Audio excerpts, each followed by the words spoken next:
Now, let's first go to that blow for farmers and landholders in Victoria that we were talking about last night after the energy regulator rejected a legal challenge over the VNI West link, a massive transmission line sharing renewable power between New South Wales and Victoria. Communities have vowed to continue fighting the project over concerns their properties will be split in two. I asked potato farmer Katherine Myers about the impact of the regulator's decision. It is disappointing that they've rejected our concerns. It's important to recognise it is a separate legal challenge to the one that we currently have in the Supreme Court, and the regulator did recognise that if that Supreme Court challenge is successful, and we do demonstrate that Minister D'Ambrosio's ministerial orders were invalid, then they will come back and reconsider the concerns we've raised in this recent objection.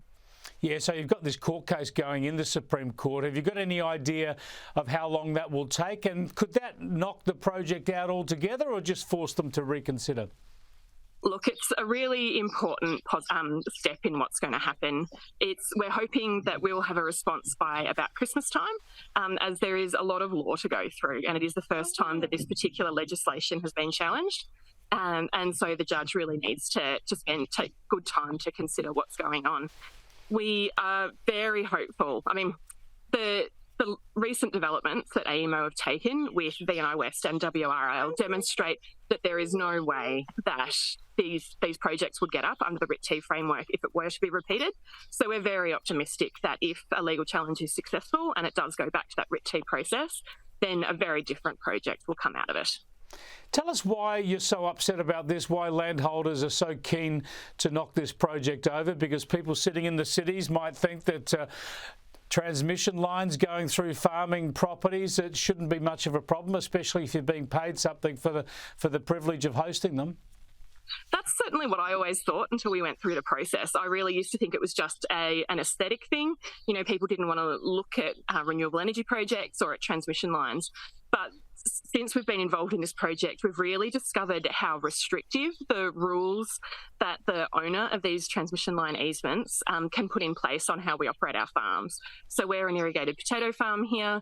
There's going to be restrictions around how we irrigate, how we manage our crops using aeroplanes and helicopters and drones. There's going to be restrictions around what machinery that we can use.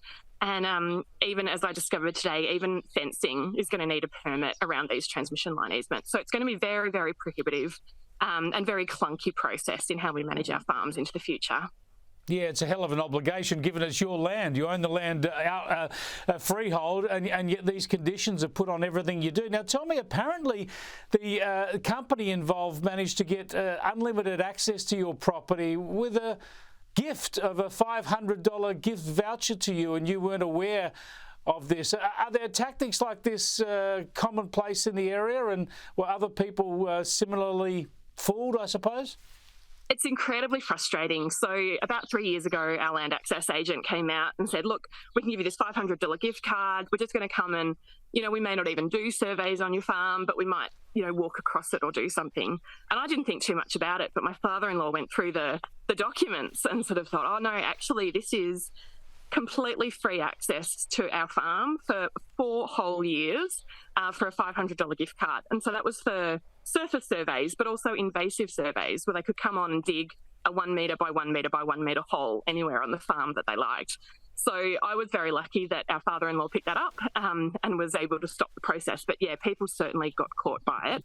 And we're still seeing really frustrating misinformation come out. So a new organisation that's been created by AEMO called TCV has been threatening to use Section 93 powers to access people's farm further up in the VNI West project, so up around the Sananad to Kerang area.